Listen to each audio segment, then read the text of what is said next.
And I'm starting off this evening with Stephen Covey. Now, Stephen Covey wrote the book The 7 Habits of Highly Effective People. It's been a top seller in leadership, and it type of doesn't go into trends and pop psychology. He basically talks about leadership being of fairness, integrity, honesty, and human dignity.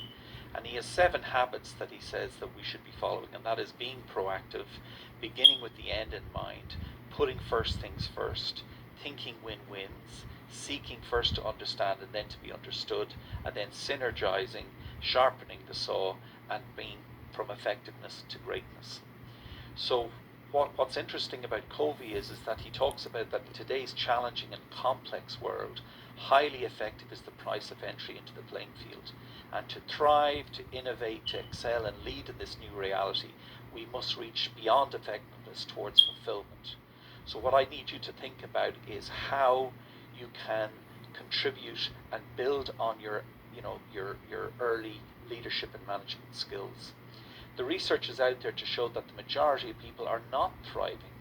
They're neither fulfilled nor excited. So what I want you to do is to tap into these higher reaches of human motivation. And it does require a new mindset and a new skill set, basically a new habit. So what Covey basically says is always treat your employees exactly as you would want them to treat your best customers. Okay?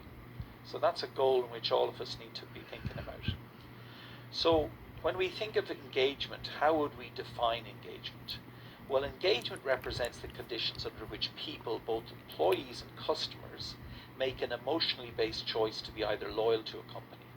And for customers, this choice is typically demonstrated as being reliable, repeat business, and being voluntary, and supporting a positive brand for your company. Employees, on the other hand, demonstrate engagement through a positive expenditure of their discretionary energy and a clear commitment to the organization's vision, strategies, and goals. In other words, guys, it's a workplace approach resulting in the right conditions for all members of an organization to give of their best each day and being committed to their organization's goals and values, motivated to contribute to organizational success with an enhanced sense of their own well-being. Now, where have we heard that before? Effectively, what we're seeing is that engagement is the practice of leadership. Okay, so I'm going to come back to that later. So Roy Vallee, the CEO of Avnet, he talks about that there's nothing more important than getting the right people in the right jobs with the right development and with the right levels of engagement. Everything else, superior customer service, profitable growth, return on shareholder value and brand, happens from there. So what do you think is important about engagement? Well, engagement represents the conditions under which people make an emotionally based choice to be loyal to a company.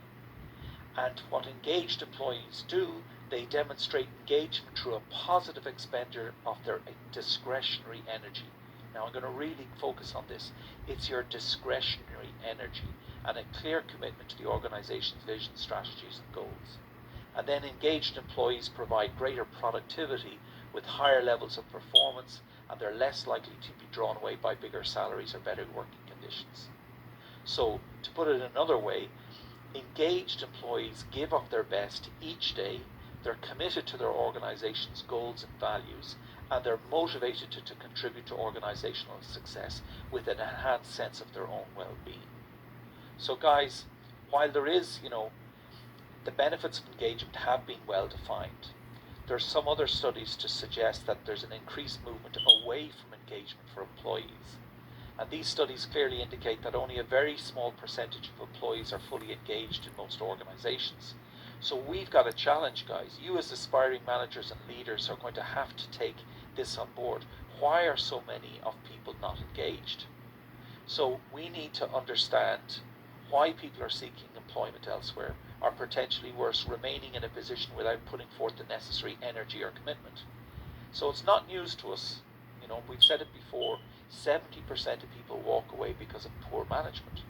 So comments from leaders indicate that while they understand the importance of engagement, they find themselves fraught with more questions than ideas about actually creating employee engagement. So what do leaders do with engaged employees? What they do differently?